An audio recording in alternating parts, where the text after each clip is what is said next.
It looked like the Pelicans were just going to pull away and that Anthony Davis was going to have his total way in this game, but the Knicks fought back and were trailing by only one at halftime.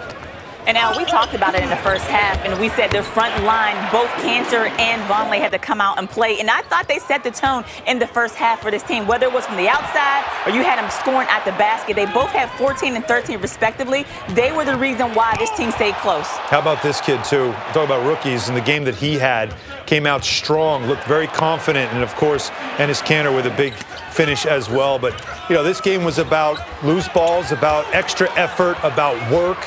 And the Knicks had to contend. That they did not get a lot of loose balls in New Orleans, and that was a big reason why they lost that game. Well, look at the effort here, and the effort leads to a big finish there in that first half. And even when Davis was in the game, because he did miss a big chunk of the game with the injury, and of course the Pelicans sorely missed him, but even when he was in there during the game, the Knicks were very competitive as they weren't in New Orleans, which cost them a loss. It earned them a win here tonight. Mitchell Robinson had some serious foul troubles tonight, and on a play involving Anthony Davis, Davis got hurt and left the game. Instantly, you think, big Knick advantage. It didn't initially work out that way. In fact, the Pelicans, I think, went on a 22-11 run to grab a 9-point lead. But that is what happened in the fourth quarter down the stretch. The Knicks ignored it. And the resiliency certainly came out, and Jrue Holiday became the go-to player now for the Pelicans at that situation. But again, we talked about Mudiay. We're going to talk more about him because he was all about attacking in the fourth quarter, looking for his shot.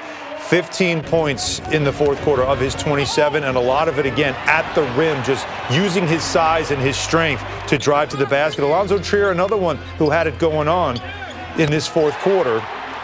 As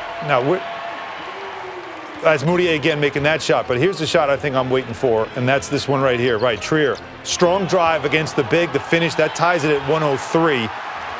And that's where this really turned. And then Mudiay again. This is a huge basket. Attack mode, gets around Holiday. Big finish over Davis. The Knicks took the lead. You hear the Garden roaring. And it was just that's you get a young team and this building behind them, and they play so much with so much confidence. And I think that's the big word with Mudiay, confidence. Yeah, and these are the type of games you have to think about. You always want to get better from the last time you played a team. And I thought the one adjustment that this team made was the attack mode. And Mudiay was kind of the captain of that ship. He just kept attacking off the bounce. And once he got in the paint, you get 2 feet in the paint, you're able to make some good things happen. He had only 4 points in the first half.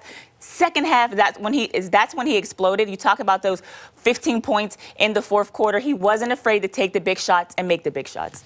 Time now for the DraftKings Spotlight, and it's going to fall right on Emmanuel Mudiay. Let's see what kind of numbers he got you tonight if you played him.